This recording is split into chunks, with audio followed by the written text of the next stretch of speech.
plummeted down through that weird sky towards a great turbulent ocean that roared and swelled, a ferocious sea that offered no hope of survival. I thought of home and wept, unaware that in an instant my fortunes would be changed by an event so bizarre I almost hesitate to tell you. And it happened like this.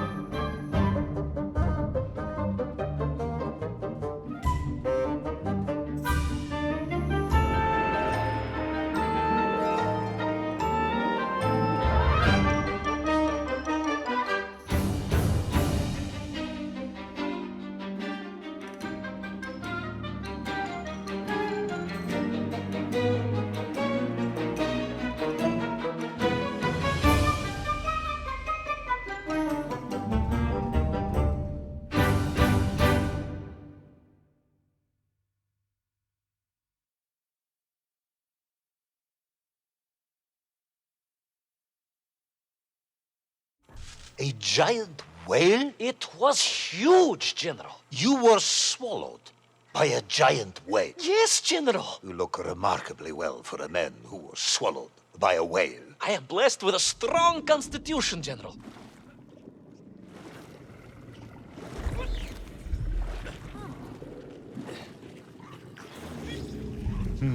And I assume you are now going to tell me how you managed to escape from the belly of this giant whale. Naturally, General. And I must say, it really was a fascinating glimpse into the interior life of one of our world's most magnificent beasts.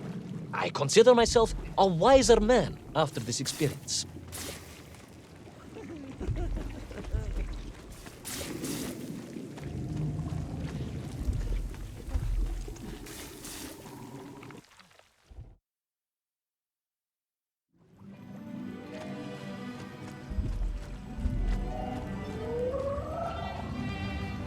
It was an extraordinary place, General. I could perhaps deliver a lecture on the subject to Moscow University's Zoological Society, if you like. I only want to help. The Moscow University Zoological Society has, I suspect, better things to do than listen to the ramblings of a man who claims he was swallowed by a whale.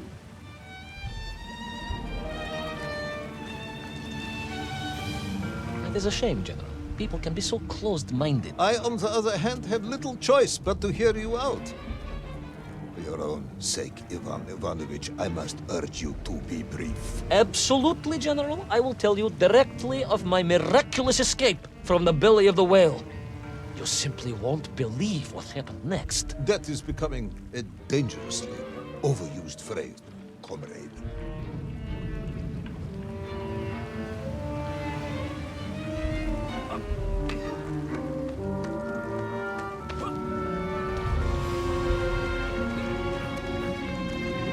And so I found myself deep within the whale's organs. A strangely beautiful place. A sort of fleshy wonderland. A glade of polyps and globules. A landscape as awe-inspiring in its way as the forests and mountains of Altai.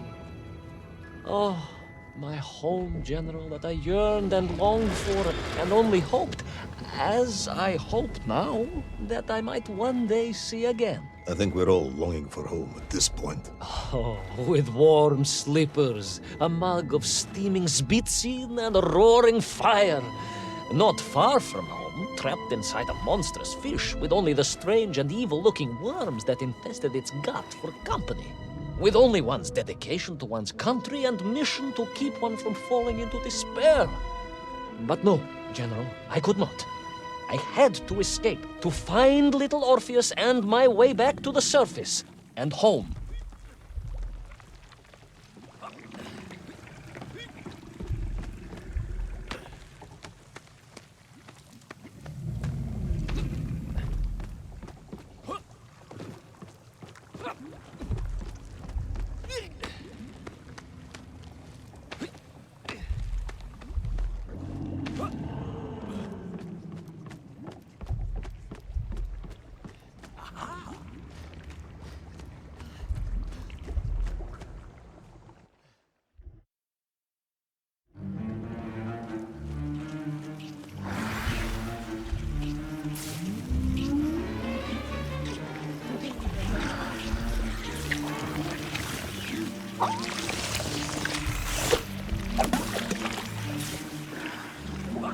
Worms, you say?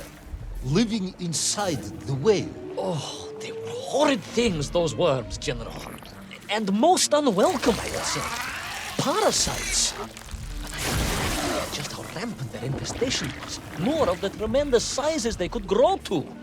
At that point, my thoughts were only of escape. And I had a plan. Yes, I'm sure you did.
These worms, they made your Nivirayadne whale sick.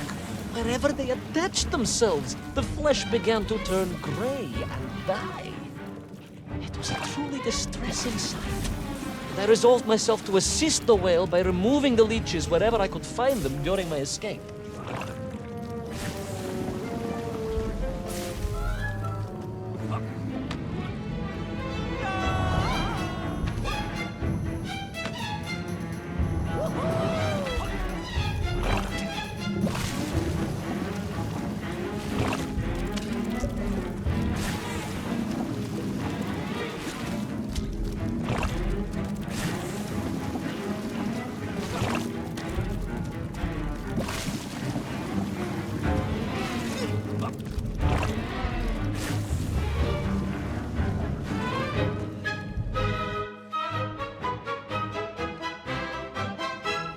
In my mind, it was a simple plan, General. I would climb up through the whale's throat into its mouth, then wait until it opened it to feed and swim out. Ah, yes. Brilliant, Ivan Ivanovich. Only one or two minor flaws with it. For example, did it not occur to you that the whale would likely be deep underwater when it ate? Вы правы, General, but I am a strong swimmer. As a child, my parents would take us to holiday near Irkutsk, where we took constitutionals in the waters of Lake Baikal. In fact, my mother often called me her маленький морской котик.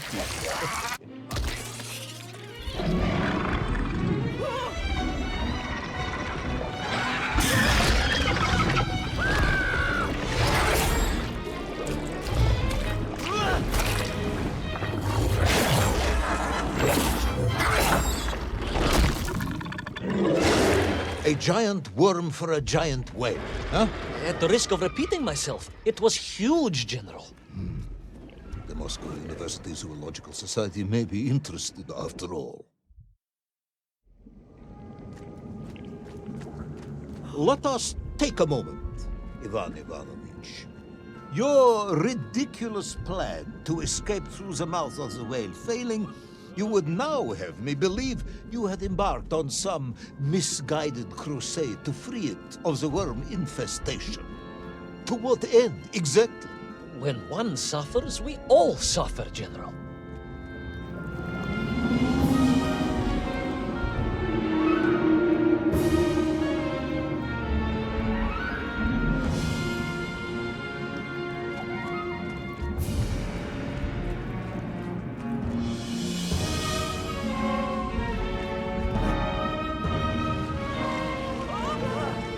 Your ideological commitment is admirable, comrade, but... I concluded that if I could find the root of the infestation and neutralize it, the whale could mount a spirited counterattack against the worms.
And then, victorious, the whale would surface to expel the remaining poisonous muck and slime from its body. And at that point, I could escape through the nearest convenient orifice. In this case, most likely the blowhole. That is the most revolting thing I've ever heard. General, we are Russians. We have withstood the sheer force of nature and history and emerged triumphant. An expedition through the nasal sphincter of a gargantuan whale is nothing to us.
I suppose you would have me believe that the whale was grateful to you. Oh, well, General, that would be presumptuous. I doubt it was even aware of my presence. But I had more immediate problems. For if the whale might have been relieved by my actions, the worms were enraged. Worms do... Furious. Worms Incandescent. do not feel... Violently indignant. emotions. Demented, General. Deranged. Enough!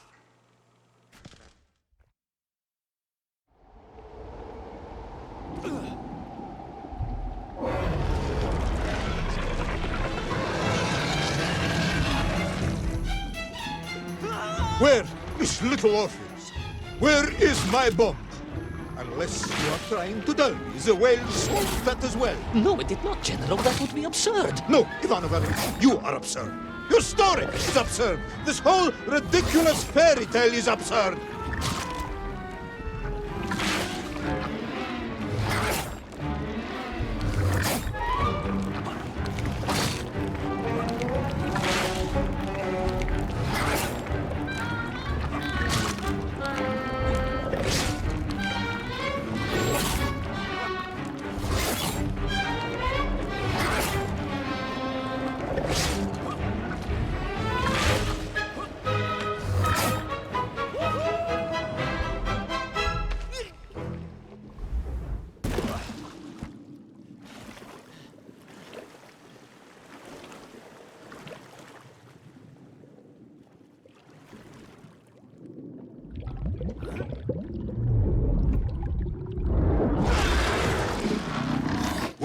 our brave yet foolhardy hero escape the furious worm? Will he be doomed to spend his days trapped in the innards of a bad-tempered cetacean? Where is the whale swimming to in such a rush? And what will it do when it gets there? Is the general about to lose his temper and order the cosmonaut shot? All of these questions and more must surely be answered in the next exciting episode of Little Orpheus!